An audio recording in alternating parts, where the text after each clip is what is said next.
कांदा असा तेलामध्ये परतून घ्यायचा।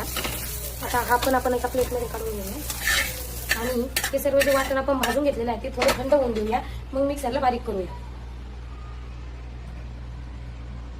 आपण एक मिक्सर जार घेऊया, त्या जारमध्ये सर्वप्रथम आपण कोथिंबीर, हिरवी कोथिंबीर आपण जास्त प्रमाणात घालून घेऊया।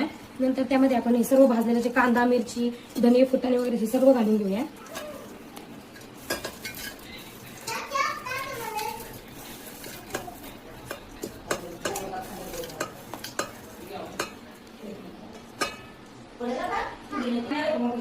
आता हे सर्व भाजलेलं जे वाटण होतं आपण ते घालून घेतलेलं आहे। आता आपण याला बारीक करून घेऊया।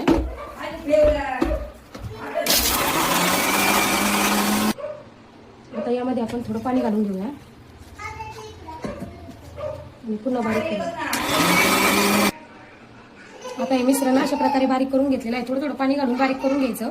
आता आपण लसूण, अद्रक आणि खोबरं, हे बघा लसूण जास्त प्रमाणात घ्यायचं। चिकनला लसूण जर असेल तर चिकनची टेस्ट अजून छान लागते। खोबरं आणि अद्रकचा तुकडा घ्यायचा। आता आपण हा खलबत्त्यामध्ये कुटून घेऊया।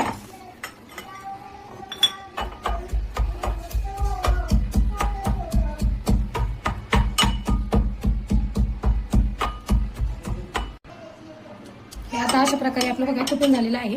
आता आपण हे जी उकड घेतली होती आपण कुकरमध्ये शिजवून, ती आपण एका पातेल्यामध्ये काढून घेऊया। तुम्हाला जर भाजी कुकरमध्ये करायची असेल तर कुकरमध्ये पण करू शकता आणि जर पातेल्यात करायची असेल तर पातेल्यात पण करू शकता। कुकरमध्ये जर केली तर चव छान येते म्हणून आम्ही कुकरमध्ये भाजी करतो। नंतर आपण त्यामध्ये तेल घालून घेऊया। बघा तेल चांगलं तापलेलं आहे।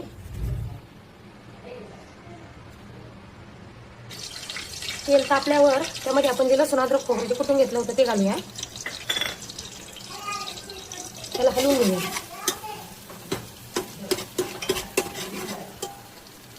नंतर आपण त्यामध्ये बारीक चिरलेली कोथिंबीर घालून घेऊया। वरतून पण कोथिंबीर घालायची आहे, पण तेलामध्ये कोथिंबीर घातली की भाजीला तरी छान येते। थोडीशी कोथिंबीर आणि लसूण अद्रकची पेस्ट येते आपण परतून घ्यायची आहे। नंतर आता आपण त्यामध्ये काही मसाले घालून घेऊया। तर आपण हिरव्या मिरच्या घातलेल्या आहे त्यामुळे तिखट थोडं कमी प्रमाणातच घालायचं। 1 चमचा लाल तिखट घालूया। नंतर आपण त्यामध्ये काश्मीरी मिर्च पावडर घालूया। घरचा घरगुती मसाला